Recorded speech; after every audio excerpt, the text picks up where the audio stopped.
Okay, fears and fighting them.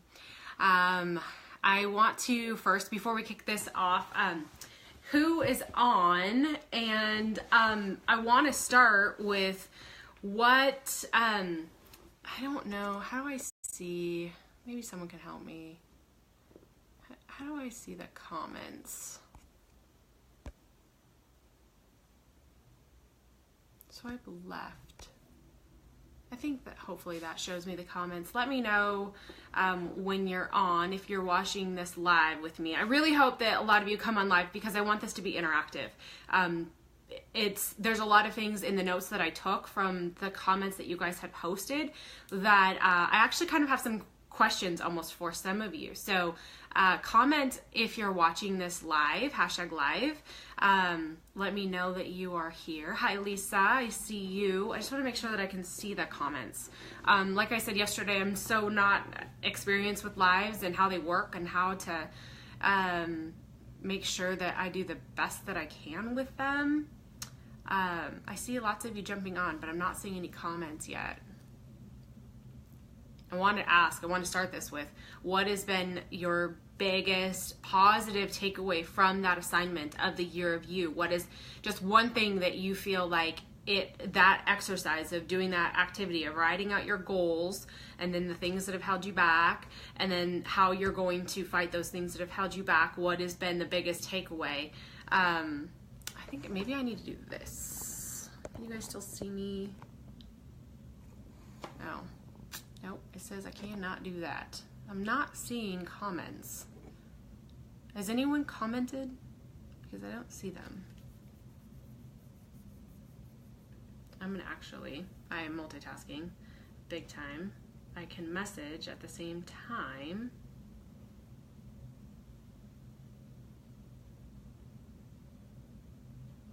I really want to tackle this list of things. So what caused this live is that post this morning got a lot of comments already, and I started going in there and I started commenting back to some of you, and I realized, oh my gosh, this is so much information that people need to see. Oh, see, I think I can see your comments here on my laptop. Is your comment turned on? It's not on my phone, but we'll just figure it out this way. We'll just go back and forth. So again, you guys don't have to be professionals to do this. So it looks like some of you guys, hey, live, swipe, thank you. I really want to hear like I said, what your biggest takeaway was from doing that activity. If there's something that you feel like, oh my gosh, it just helped me focus, or it just has really helped me with hope or direction. That's how I feel. Those are some of the words that come to mind when I think about what I'm asking. Doing that exercise of writing down this year of you promo exercise, writing down what Jason outlined, the goals first. And the goals first, I feel like, is brilliant because it makes you think about, okay, what are the big things that I really want to accomplish this year? What are the things that almost make me nervous to think about? And some of them are home improvement type things, and a lot of them were business type things, personal goals. But it caused me to dream bigger than I have been, right? It made me think, okay, if there was no limitations on anything and I could just do whatever I wanted, it made me think about the things that I really would love to be able to accomplish this year. And then going to the next section and writing out the things that have held me back, really thinking about, now why have I not already accomplished those goals? What is it that has caused me to not already accomplish those goals? And it made me be really upfront with myself. And then how am I going to address those things? And sharing that, I think they go hand in hand, as far as once you write down how you're going to address them, you're making a commitment to yourself, and then sharing it with others, you're verbalizing that commitment to whoever, Team Hope or an accountability partner. So the exercise to me was invaluable, and I would just love for you guys to kind of share if you got focus, or if you got determination, or if you got hope. Share that just here in a comment, #hope, #focus, #direction. So one of the first comments that was shared was Lisa, and I talked about this a little bit. I still want to talk about it. I posted about this, but I still want to talk about it. Being salesy and feeling like I'm just salesy. I think that the root of that, to me, is focusing on the fact that you earn a commission on selling this product instead of the fact that they're going to receive a benefit from buying this product. So if you're focused just on the fact that you sell it, that's what's going to make you feel salesy. But if you believe in the product, which I know every single one of us does, all of you do, we would not be promoters if we didn't know that this product was helping ourselves and helping others. But if you focus on what is their life, this is for me where my mind goes with every single person. What is their life going to look like if they trust me? What are their mornings going to look like if they trust me? What are their relationship with their spouse? What the patience with their kids, or their ability to get out of bed and not hurt, or their ability to get back into the gym? You know, what is it that they are going to see changes? What is it going to do for them in their personal life in the next week to 10 days? What does that look like? I always think about, oh my gosh, I cannot wait for them to experience this and text me that it's changed their mornings, it's changed their days, it's changed their nights, something. Then from there, I also think about, especially after I had been promoting for a period of time, what is their life going to look like if they see the bigger picture of what's possible like I did and they share it with others? What is their life going to look like if they trust me and they run with this like I did? You know, what is that going to look like for their family, their finances, their home life, you know, the dreams that they have? Is this the vehicle that they can use to accomplish their bigger picture goals like I have? So thinking about what the benefits are for a person instead of thinking about the commission that you receive when they trust you and order is huge. And when you make that mental shift where you're thinking about what, I think this goes too with the picture that so many people were putting up, achy joints, tired mom bee, you know, all the different things that people had put up. That stuff was all, that whole approach was, what problem of yours can I help you solve? Instead of just buy my product. It does this and this and this. What problem do you have that I can help you with? So I hope that's helpful with that, Lisa, and just shifting that mindset. Number 2, Zach lays on, doing this alone. This is a tough one because I think that all of us at some point realize that we want it for others more than they want it for themselves. And when you cross that over that and you're wanting it for them more than they're wanting it for themselves, this goes to customers that are looking at starting their Thrive experience. This is promoters not necessarily building the business. We want customers, we want people to feel what we're feeling, and sometimes we get caught up in wanting it for them before they're ready and pushing them too much before they're ready, and they're telling you I'm not ready, and we're going to talk about that more in a minute. But really recognizing that you cannot have expectations of anyone around you in any situation ever. This is building the business. This is in relationships. This is life. You are only in control of yourself.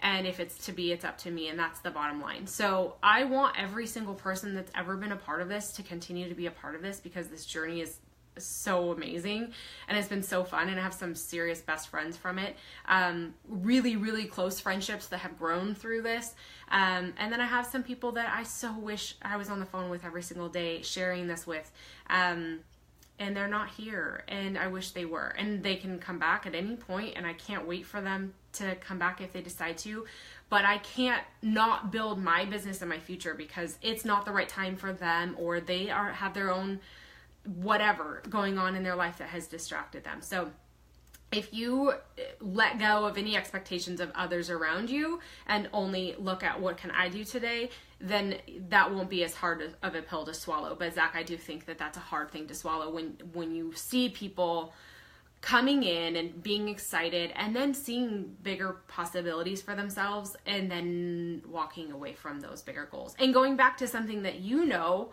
isn't ever going to get them closer to those really big picture goals that maybe they had shared with you. So that's a hard thing, but just if it's to be, it's up to me. And I'm here if some of those people ever decide they want to come back, but they might not. I don't know. But that's not for me to decide or stop myself because it's not working for them. Or I should say they're not working for them. Okay, so rejection. Lots of people commented about rejection. And I think that this is probably the number one reason that most people don't go into sales. Sales is everywhere. all of us, and I talked about this a few weeks ago, or maybe a couple months ago, I don't remember. We are all selling something. We're selling a product, we're selling an experience, or we're selling our time. So every one of us is in sales. So first, think about that. If you're not in sales, you have a job that you work 9 to 5, you're selling 9 to 5. You're selling your 8 hours of every single day, plus the commute time. I know I saw one comment about the commute to Seattle being several hours. So you're always in sales. You're selling something or an experience or your own personal time in exchange for whatever. So whatever your paycheck is. So how valuable is your time if you're not in sales? So how valuable is that time to you? Would you, if you really put a dollar on it, would you want to sell more Thrive so that you could own back that time? That's, for me, was such a driving factor in building this business, is I wanted to own that time. So rejection is the thought that when someone says, no, I'm not ready to thrive, I don't want to experience Thrive, I don't want to order Thrive, or I don't want to hear about your business, and taking that personally, thinking that they're saying, I don't like you or your company or your product. And it's not personal. It's never personal. 99.9% of the time, it has nothing to do with you. It's where they're at. So you have to go into every reach out, every contact, every person that you share Thrive with. You have to take out emotion. You can't have any emotions attached to whether or not this is the right time. And I always think they're going to thrive. It's just a matter of time. But when they tell me no, it's not them saying, I don't like you, I don't like your product, I don't like your company, I don't like your posts. It's not that. Maybe some people might say that once in a while as far as the posting, but it's them saying in their mind, I am not ready, I am skeptical, I am nervous, I'm afraid it won't work for me, I'm afraid that I won't get the results that you get, I'm afraid that it's really good marketing and it just isn't actually going to work, or I don't have the money to buy it. And I really believe that that is the situation so much of the time when people tell you no.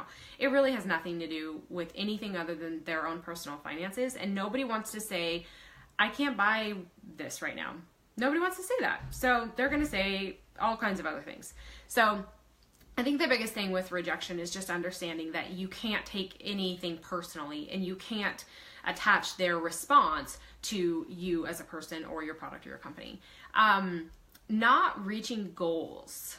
This is one I saw a few times that had me, so I was trying to think about kind of different times in my life where I felt like maybe I was afraid of not reaching goals, and trying to kind of understand that mentality. That one's one that I actually kind of struggle with, because I feel like you're either working towards your goals or you're not. There's not really, I guess maybe let me put it this way. You're never going to reach your goals if you're not working towards your goals. So fear of not reaching your goals, you're guaranteeing to yourself that you're not going to reach your goals if you're not working towards them. So you either are working towards them or you're choosing not to.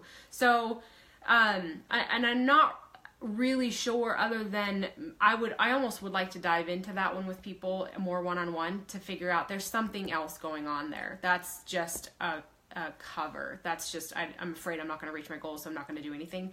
There's something else to me. Fear of success. So Kristen Harvey, fear of success, work behind it. I want you to comment. If you're on live, I want you to comment on this because my laptop shut off.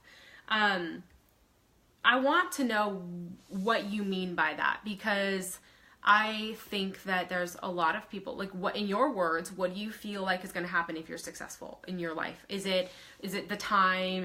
What is it exactly? Is it doing calls? Is it being on, corporate calls or whatever it is? So if you're on, I would love for you to kind of comment.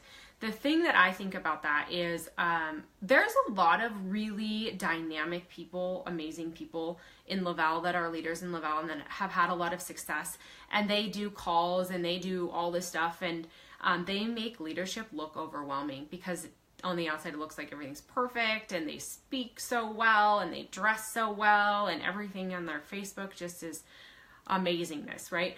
The first thing that I think about with this is there are hundreds of 200Ks that none of us know. Let that sink in.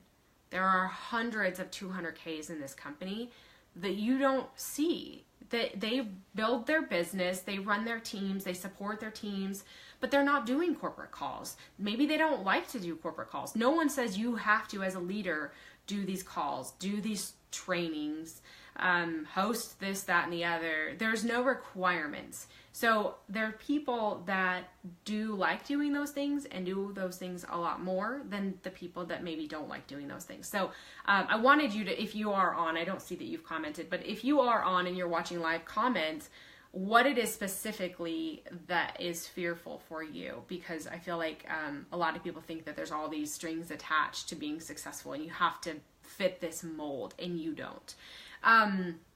Beth, your comment about deals and credits. I never offered credits or deals for a long time. I wasn't trained to do that. I wasn't offered any credits, so I think that's the only reason that I didn't do it. I was told, order this package, but Chris Collins said, buy the tone pack. Okay, that was all I was told.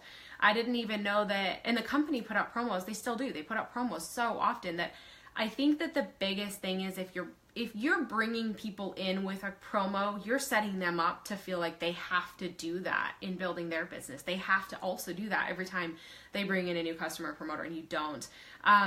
One thing that helped me with that, because I remember not having a lot of confidence in asking people to order when I first started. I remember feeling like, oh my gosh, Chris Collins taught this. He said, you tell people, if you take this correctly for 10 days and you don't love it by day 10, I will buy back everything that's left.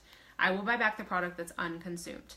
And I have told that to hundreds of people now, and a lot of them have never ordered. I have lots of free accounts that still have not yet ordered. But the ones that ordered, because of that personal guarantee that I gave them, they ordered because they wanted it to work. It's so different than the ones that don't want it to work. They're never going to order anyway because they don't want it to work anyway. And I've only ever bought one box back in 3.5 years.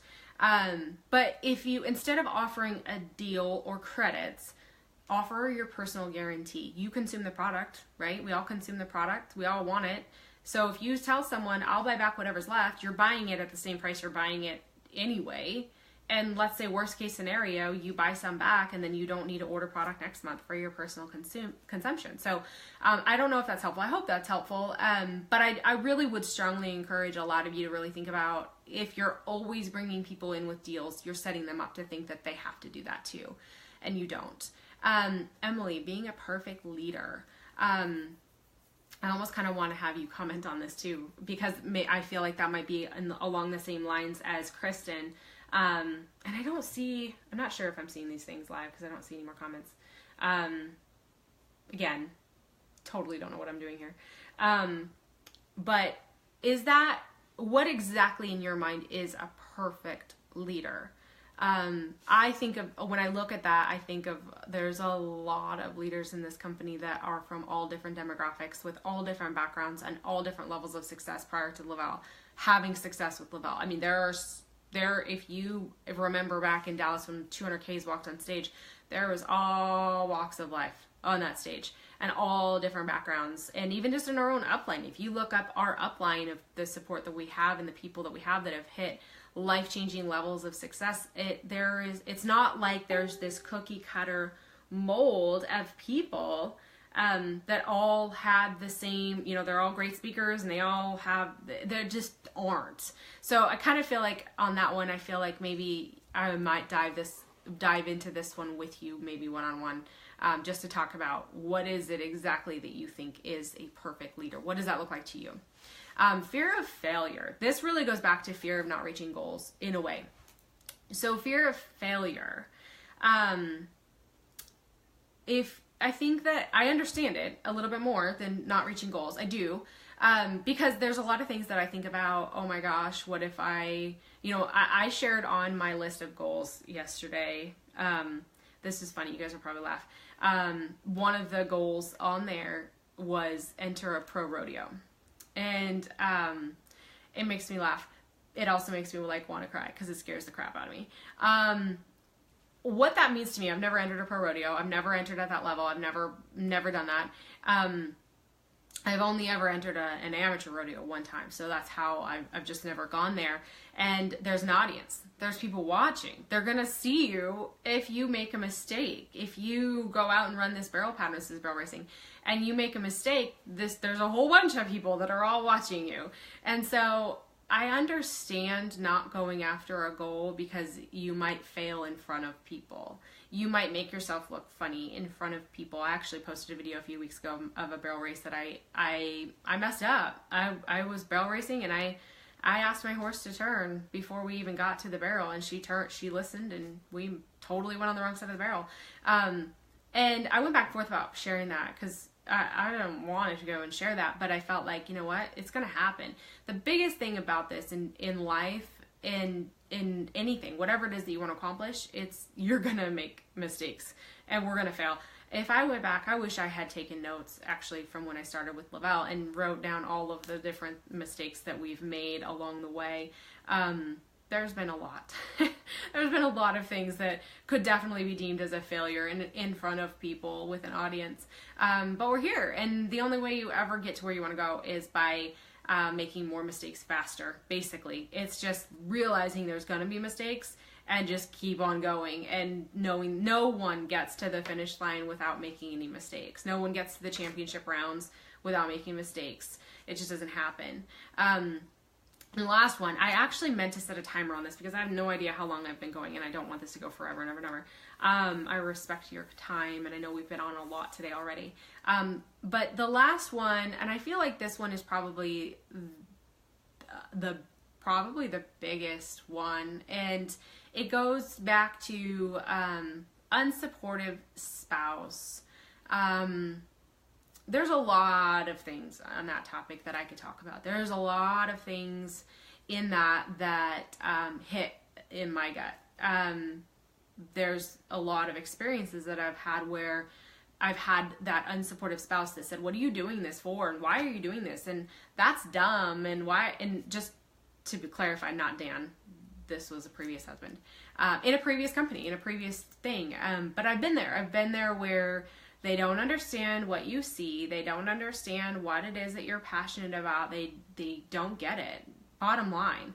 And it doesn't fit the mold that they may be expected for you. It doesn't fit the, cookie cutter wife life that you're supposed to live for them. And so there's a lot of different ways that I could go with this. And then there's another part of that as well that I want to talk about. I think it was actually Brittany Templeton that had posted working or being around your friends and feeling like they're going to think that that's all you talk about. So really fast before I go to the unsupportive spouse stuff. I don't, when I'm around my friends, especially friends that are not thriving, I don't talk about thrive. Hardly. It shows in my personality, how I feel. It shows in the texture and the fabric of my life. There's a lot of different things. If I've approached someone about thrive and they've told me no, I'm not going to not ever share it again. And I'm definitely going to follow up and touch base, but I can be around them and not bring it up. It depends on the person. Like, how often are you around this person? Are you seeing them weekly if you see someone at the daycare and you see them every single week? I'm going to wrap this up after this topic because I actually didn't take any more notes after this. And I see I don't know. I don't think I'm seeing any live comments. So this really sucks for you guys. Maybe I am. Maybe they're going on there backwards. Maybe I just don't know how to read them. Anyway, if you're seeing someone weekly and you know you're going to see them weekly, and you know that they're exposed to what you do not have to keep telling them about Thrive every time you're around them. And I promise, the more you talk to them when you're face to face, the more you're talking them away from you. Like you're seriously like talking them away from you. Take it away. Those people that are around you that don't see what you see, the friends and the family members, take it away. I don't want to talk to you about that. It's like Paul talks about this. Like, it's not for you. I don't even want to talk about it. I got way too many other things to do and to talk about, and I don't need you to buy my product to be successful. I think when you take things away from people, then that makes them think, wait, she's not talking to me about that. I know she's still doing it, but why isn't she talking to me about that? Does she not need me? Wait, I want to be a part of this. So making people kind of feel like you're going on without them is going to help a lot. But going back to the last talk that I want to talk about, unsupportive spouses and dealing with that. And there's a couple things that really pop out in my mind. And I don't want to be the person, my story I'll share really fast. I was in a relation, I was married, and he didn't see it, he didn't like it, and he made it very clear that he didn't like it. He didn't like that I was on the phone, he didn't like that I was doing parties. I was actually doing parties, like one a week. It's not that much. I was home full time with my son, and one a week. But he didn't like it, and he made it clear that he didn't like it. And what it did was it stopped me. I stopped because he didn't like it, honestly. And I think that the biggest thing is I recognize now, looking back, that I let his crap stop me. I let his unsupporting beliefs stop me from going after my dreams and my goals and the things that I was passionate about. And it goes back to having confidence in what you're doing. And your spouse, if they see in you that you're determined and you're doing this come heck or high water, and I don't want to be like, oh, you need to divorce your husband or you need to divorce your spouse. That's not what I'm saying. But if you have a level of confidence and belief in what you know in your heart is possible, you know that this can change your family's life. And we had a little bit of this with Dan and I when I started with this. He initially thought it would be a part-time gig, and he said if you could make enough money to pay the house payment, I would be ecstatic. That's what he told me. And then I started growing a lot faster than that, and really started working hard, and he didn't necessarily like that. And so we did have a little bit of this, like, I don't really like what you're doing because this is change. Change is uncomfortable. I don't like change. People don't like to feel like things are changing and they don't have control. So we kind of had that, but I had to prove to him what I saw was possible. Here, I think that all of us see something. We see it for ourselves. We see it for our family. We have this vision of what our lives can look like and the choices that we might be able to make for our kids and the house that we get to live in and the cars that we get to drive. You know, we have this vision of what we know is possible, and we start working towards that, and they're doubtful, and we let their doubts and fears creep in, and we shut down and stop because they have their doubts. What you have to recognize is you have to carry the confidence for both of you. And you have to also follow through and prove it to them. And this is where I felt like with Dan, I had to recognize previously that I was letting those things, this is my let no one clip your wings, I was letting other family members' doubts and fears stop me from doing something that I knew I could do. And I should share a little more. So I was in a business. I was actually having pretty good success. I was making pretty good money. I was making what most people make full time as a part-time thing from home. And it was a residual income type thing. It was awesome. I loved it. It was actually in health and wellness, and I loved it. I loved it. But he didn't like it, and so I stopped because I didn't want to have issues with my spouse. And what had happened was within about 6 months, we ended up divorced anyway over other things, lots of other things. But he wasn't supportive of really anything that I wanted to do. He really wanted me to stop doing this network marketing thing and go work at the dollar store because he thought that was more in that fit. Anyway, his mom owned the dollar store, and he felt that I should go work there and try to work to be a part owner of the dollar store, and that's not what I wanted to do. Anyway, so we ended up going through a divorce, and for a year I was on my own. I fought for custody of our son for a year. I lived with my grandma. I made $13,000 that whole entire year. That's the number that's on my tax return. For the first 5 months of that year, I had no income because, remember, 6 months earlier, I had quit my network marketing thing because he didn't like it. And so that whole year, during that custody battle, he kept telling, the premise of it was that I was so busy with this part-time job. So I didn't do anything with it because I felt like I wasn't going to risk losing custody of my son in any way, shape, or form. So I didn't do anything with my business. A year and a half, once everything was done and the dust settled, my team was gone. It'd be like for you guys if I just disappeared for a year and a half. And then all of a sudden came back and was like, where's everybody at? No one was there. And it wasn't built like this. I wasn't like Laval, but nothing's like Laval. But anyway, when my divorce was finalized and I went on and became a mortgage loan officer, you guys have heard, I made that move because I was in real estate previously, and real estate was super bad in 2009 and 10, really bad. So were mortgages. I'm not really sure why I chose mortgages, but it seemed more 9 to 5, and that's what I needed as a single mom. So when I did that, every single day, I resented the fact that I had quit on something that I loved and let go of something that I loved and was passionate about. And here I was sitting in this dang bank doing loans that I was not passionate about. I was not changing lives. It was, why isn't my interest rate lower? Why can't I get this? Why is it taking so long? Why does the underwriter need another paper? It wasn't the same. And every day at that bank job, I thought, if I could only find something like what I was doing before, if I had only not given up, if I had only not let him clip my wings, if I had kept at what I knew was what was right for me in my heart, where would I be today? I don't know. Who knows? Everything happens for a reason. But when Laval came along, I thought, I'm not doing that again. I am not going to let somebody else's fears and doubts and whatever else they got going on stop me from doing something that I know I can do, and I know I want to do. That's something that I'm passionate about. And so, like I said, Dan and I, we kind of had to figure out what was okay, and he didn't like some things. He didn't like some of it, but he would adjust, and he's super supportive, especially comparatively, but he's super, he's always believed in me, just didn't like the fact that, wait a second, you're working evenings now instead of 9 to 5. That's totally different. That's not how it's been for the last several years. But once we worked through that and found our balance and found what worked for us, we were able to kind of work together. But I will say, it took me saying, I am not backing down on this. I'm not letting this pass me by again.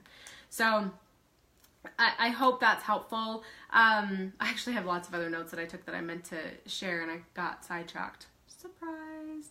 I want to wrap this up because it's been so long, and like I said, I really appreciate all of you guys coming on here. If you feel like something in here spoke to you, and it was beneficial, I would love to hear that something is helping you overcome whatever it is that's stopping you. I am an overcomer.